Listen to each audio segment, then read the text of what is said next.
Hello everyone, magandang buhay po sa lahat. Welcome back po dito sa ating Mathematics Tagalog tutorial.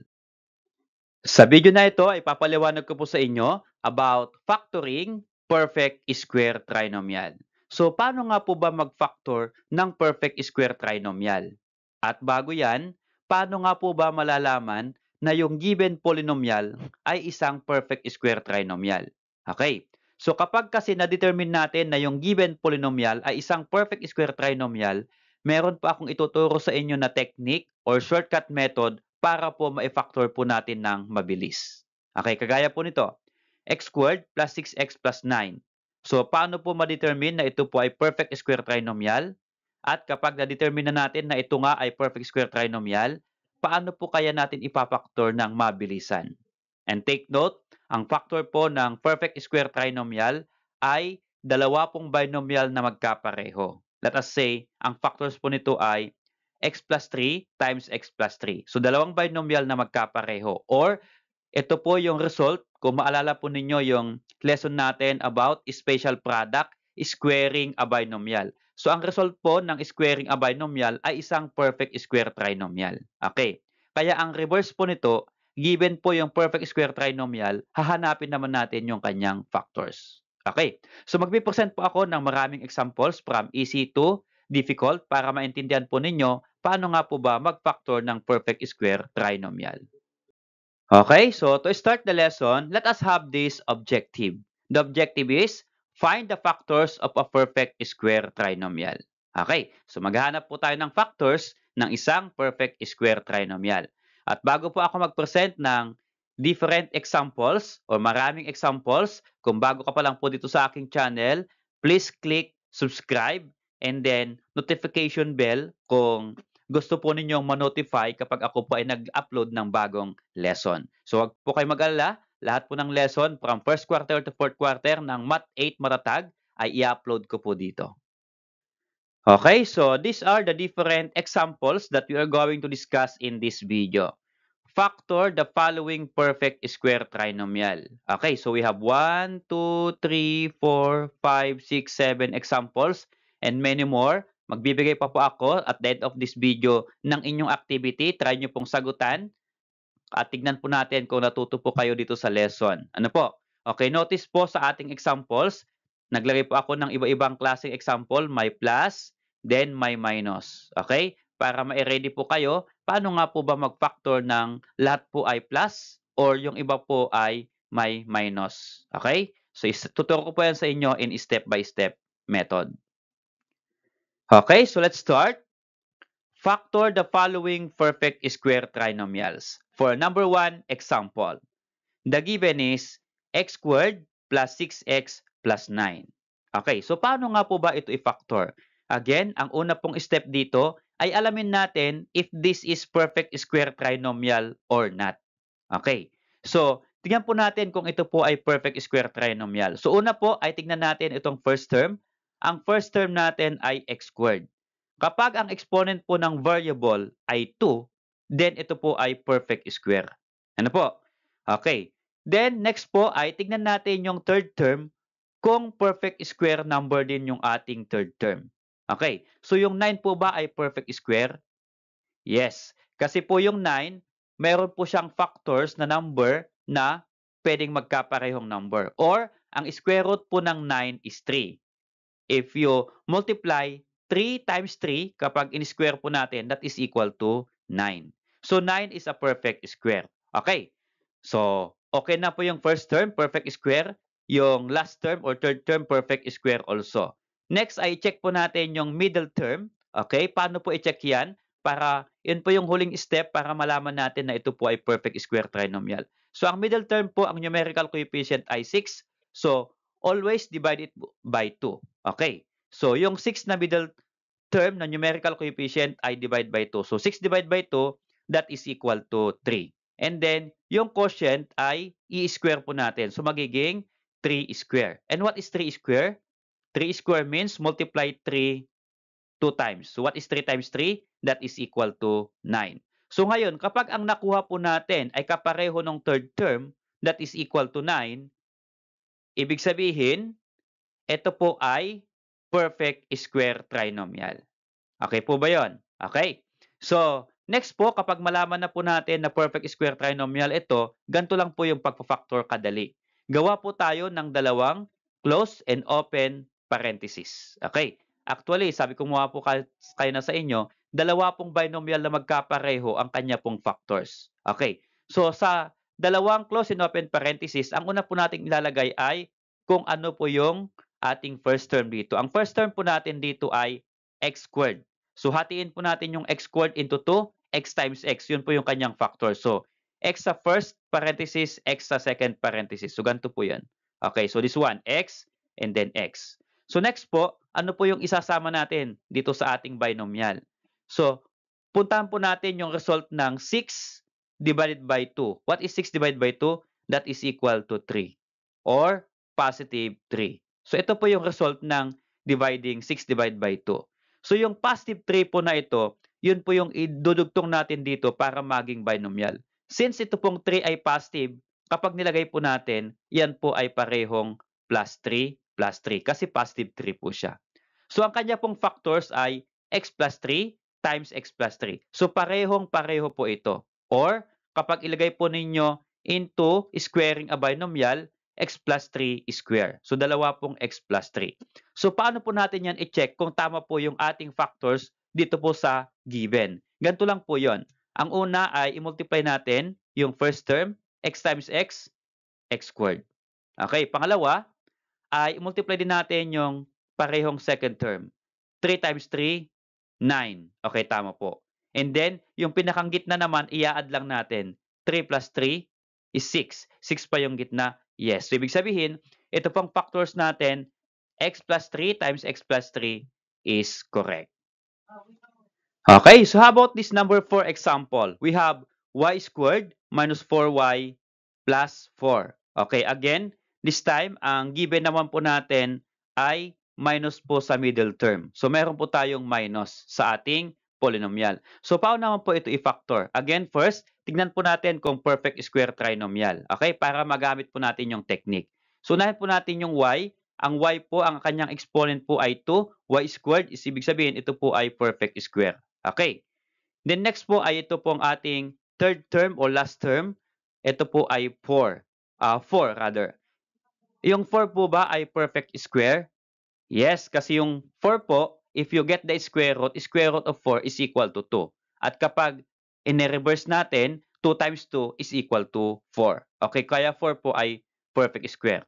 Okay, perfect square yung first term, perfect square yung third term or last term. I-check naman po natin itong ating middle term. Okay, so yung middle term po natin ay negative 4. Okay, so ito pong negative 4 na numerical coefficient, always divided by 2. Okay, kasi itong constant po yung 2. Again, yung minus po ay considered na sign ng next number, kaya ito po ay negative 4. And what is negative 4 divided by 2? That is equal to negative 2. At yung makukuha po natin na quotient, i-square lang po natin. So what is negative 2 square? Okay? Ano pong ibig sabihin ng negative 2 square? Negative 2 times negative 2. So multiply negative 2 twice kasi 2 po yung exponent. And the product is equal to positive 4. So pareho po ba yung product doon sa third term? Yes. So makakapag-conclude na po tayo na ito po ay perfect square trinomial. So kung yan po ay perfect square trinomial, madali lang pong i-factor. Again, gawa po tayo ng close and open parenthesis na dalawa. Okay? At yung first term, ilalagay po natin na first term dito sa ating binomial here.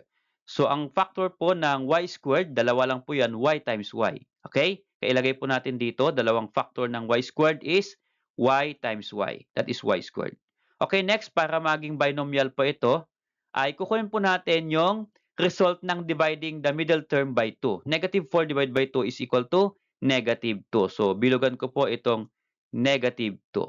Since negative 2 po yung lumabas na quotient, okay, yun po yung idudugtong natin dito sa ating binomial. Okay, so negative 2 dito po sa una at negative 2 din po sa kabila. So, iyon po ay magiging minus na.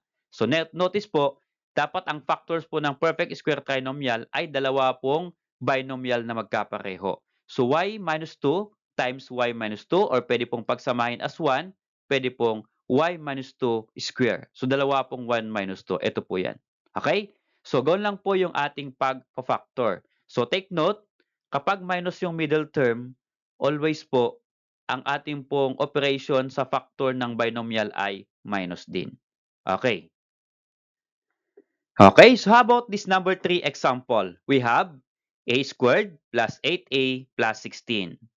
So first, again, check po natin yung ating polynomial kung ito po ay perfect square trinomial. Okay, para magamit po yung technique. So una yung first term. Ang first term natin ay a squared. Ang exponent po niya ay 2, so ibig sabihin perfect square po ito. Okay? At pangalawa po ay check natin yung third term kung ito po ay perfect square number. Yun po bang 16 ay perfect square? Yes po. Kasi mayroon po tayong number na kapag in-square natin that is equal to 16. So ano po yun? 4. So 4 times 4 is equal to 16. Okay. So perfect square yung first term, perfect square itong third term. Ang next pong titignan natin ay middle term. So ano po yung numerical coefficient? 8. So yung 8 po na yan ay i-divide po natin always by 2. So basta't ang divisor po natin dyan ay 2. And what is 8 divided by 2? That is equal to 4. And then i-square po natin yung 4. 4 squared or 4 times 4, that is equal to 16. So, pareho po ba yung product dito sa third term natin? Yes, pareho pong 16. So, ibig sabihin, makapag-conclude na tayo na ito pong number 3 polynomial ay perfect square trinomial. So, kapag ito po ay perfect square trinomial, madali na lang pong mag-factors. Okay.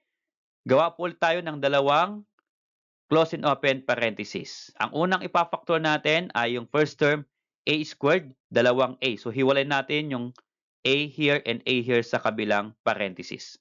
So, we have here, a times a is a squared. So, next po, ano pong idadagdag natin sa ating binomial?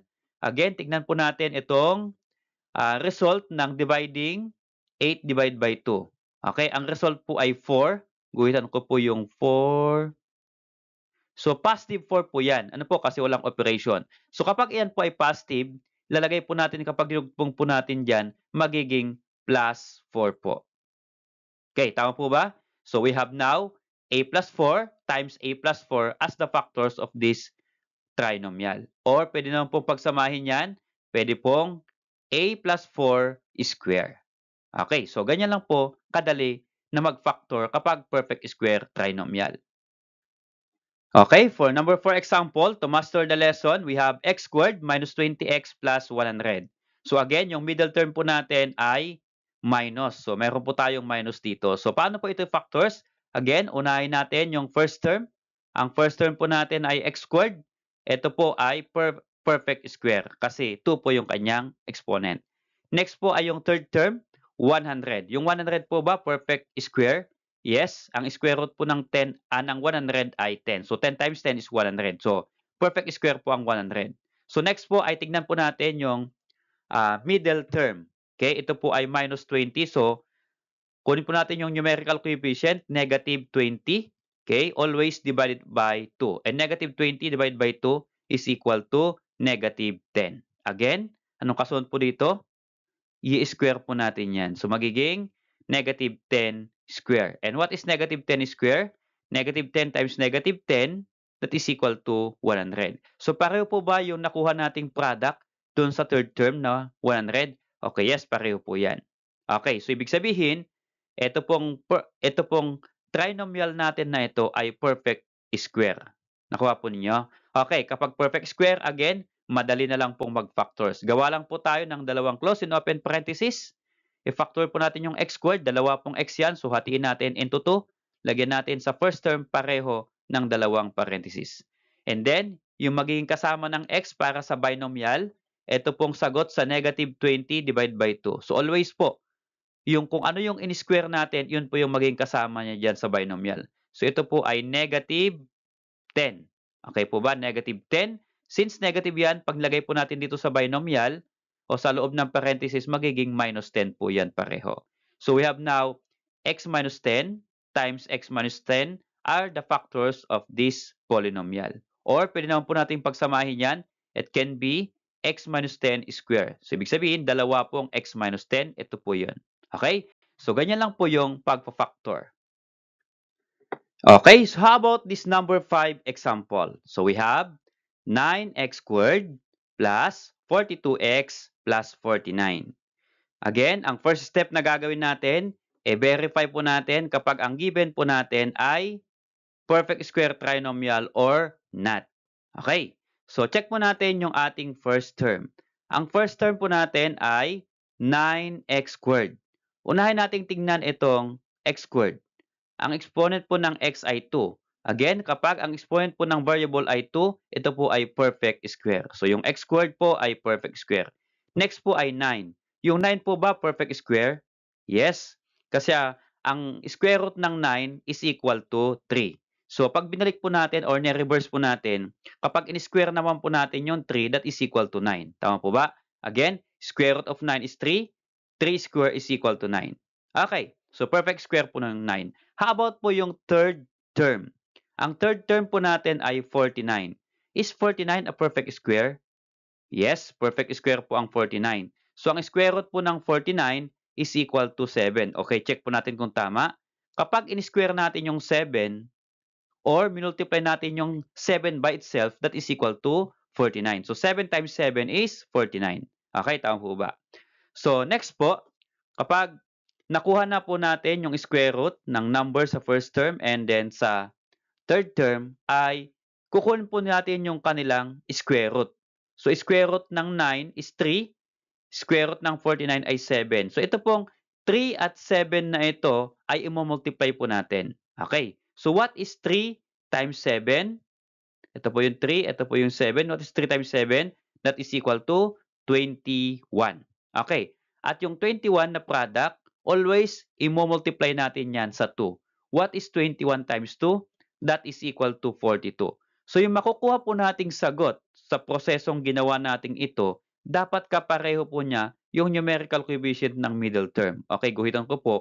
42 ang nakuha natin at ang middle term natin na numerical coefficient is 42 also. So meaning to say, magko-conclude tayo since pareho sila na ito pong given na ito ay perfect square trinomial.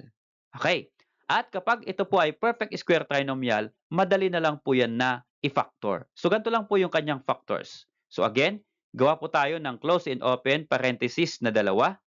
At yung magiging first term po dyan ay ito pong sagot sa square root ng 9, that is 3. Ito pong 3.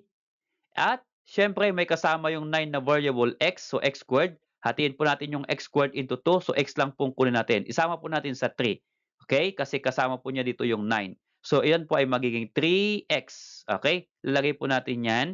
Pareho po yan na 3x. Okay? Sa dalawang binomial. Next po, para makuha natin yung isa pang number at idugtong natin dito para maging binomial. So, tingnan po natin yung, since ito pong 49 ang third term, second term po yung ating ilalagay, dito po natin yan titignan. Square root ng 49 is 7. So, yung 7 na po yan po yung idudugtong natin dito sa ating dalawang binomial. Since yan po ay positive 7, pag idugtong po yan sa algebraic expression, magiging plus 7 po iyan. Okay, so we have now 3x plus 7 times 3x plus 7. So again, kapag perfect square trinomial, dapat pareho yung binomial na factor. Kaya pwede din po yan pagsamahin, pwede pong 3x plus 7 square.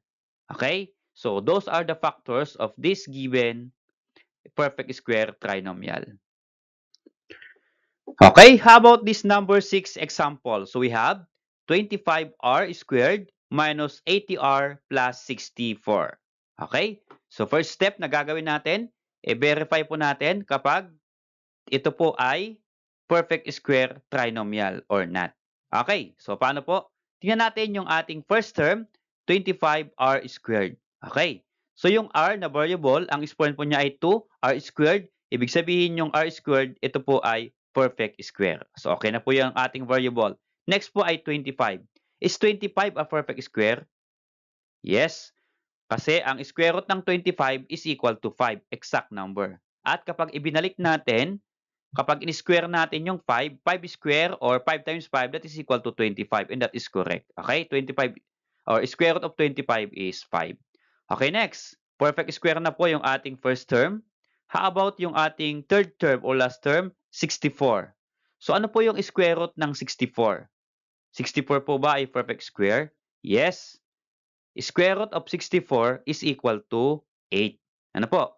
Kapag in-square natin yung 8 or multiply natin yung 8 2 times, 8 times 8, that is equal to 64. So tama po na ang square root ng 64 is 8. Okay, so since perfect square yung first term, perfect square yung third term, ang last nating i-verify ay yung ating middle term. So paano po yan ma-verify? Kunin po natin yung square root ng dalawa ng first term at third term na number, 5 and 8. Multiply natin yung 5 and 8 na yan. What is 5 times 8? That is equal to 40. At yung 40 po na yan, always po multiply it by 2. So what is 40 times 2? That is equal to 80. So yung 80 po ba ay kapareho ng middle term o numerical coefficient ng middle term? Yes, pareho po silang 80. So now, we can now conclude that the given trinomial is a perfect square trinomial.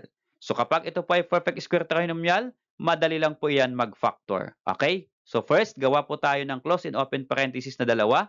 So ano pong ilalagay natin dito? Okay, so sa first term ng ating binomial, tingnan po natin, square root ng 25 is 5. Kunin po natin ito as factor 5. At i-factor po natin yung r squared. Dalawa pong r yan. So isama po natin yung isang r sa 5. So 5r. So ang first term natin dyan ay pareho pong 5r times 5r. So next po ay yung ating third term. Ang square root po ng 64 ay 8. So kunin po natin yung kanyang 8. Okay? Para maidugtong dito sa 5r para maging binomial. Okay? Since positive 8 po yung nakuha natin, therefore, pag nilagay po natin dyan sa binomial, magiging minus 8 po siya. Okay? So we have now 5r minus 8 times 5r minus 8. So parehong-pareho po yan sila. Okay? Pag pinag-multiply mo itong dalawang binomial na ito po yung makukuhang product. Okay?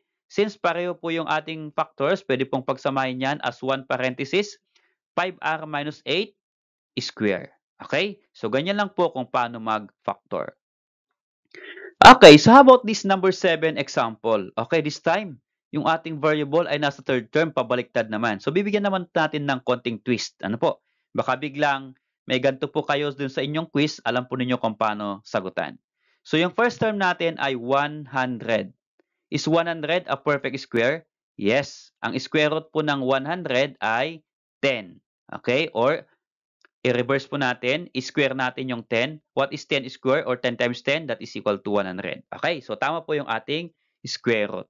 Next po ay yung third term. Ang third term po natin ay 16x squared. So, yung variable po x, ang exponent po niya ay 2. So, ibig sabihin x squared is a perfect square. Next po ay yung 16. Yung 16 po ba ay perfect square? Yes, ang square root po ng 16 is equal to 4. Kapag na-reverse po natin, 4 squared or 4 times 4, that is equal to 16. So, tama po. Ang square root ng 16 is 4. Now, meron na po silang sagot sa square root, 10 and 4. Multiply po ulit natin yan. 10 times 4 is equal to 40. And then always multiply it by 2. 40 times 2, that is equal to 80. So, yung makuha natin sagot niyan, i-compare natin sa middle term, 80 din ang numerical coefficient. So, ibig sabihin, pareho pong 80 yan. Conclude natin na ito pong given trinomial is a perfect square trinomial. Okay. So, kapag perfect square trinomial to, madali lang po mag-factors. Ganito lang po yun. Again, gumawa po ng dalawang parenthesis. Yung magiging first term po dyan, ang first term po ay 100, square root of ng 100 ay 10. Lagay po lang po natin dito, 10 po pareho. Okay? At ang third term po natin, ang square root po ng 16 ay 4. Okay, ito na po yung number 4. And then, ang factors po ng x squared ay dalawang x. So, yung isang x isama po natin sa 4, kaya magiging 4x times 4x there. Okay, since ito po ay positive, kaya pag nilagay po natin sa binomial, magiging plus po siya kasi ito po ay positive 16. Okay, so what are the factors? 10 plus 4x times 10 plus 4x. Ibig sabihin, parehong-pareho po yan. Or, as a square of binomial, 10 plus 4x square. Okay? So, ganyan lang po kung paano mag-factors ng perfect square trinomial. Okay, so let us try to answer this activity. So, let's see if you understand the lesson. So, factor the following perfect square trinomial. So, again, nakalagay na po na ito po ay perfect square trinomial. So, ibig sabihin, hindi na po ninyo kailangang i-verify kapag ito po ay perfect square trinomial or not. Kasi nakalagay po sa activity, ito po ay perfect square trinomial. Pero, itry po ninyong sundin yung sinabi ko po o yung tinuro ko dyan kung paano po mag-verify kung ito po ay perfect square trinomial or not. Okay po? And then, i-factor po ninyo. So, baka naman po pwedeng i-share nyo yung inyong sagot kapag may nakuha pong kayong sagot. Please comment po dito sa comment section below. Salamat sa poll mga anak. Kung nagustuhan nyo yung video na ito at natuto kayo, baka pwede naman pong i-click yung like and then subscribe na rin kung bago ka pa lang dito sa aking channel.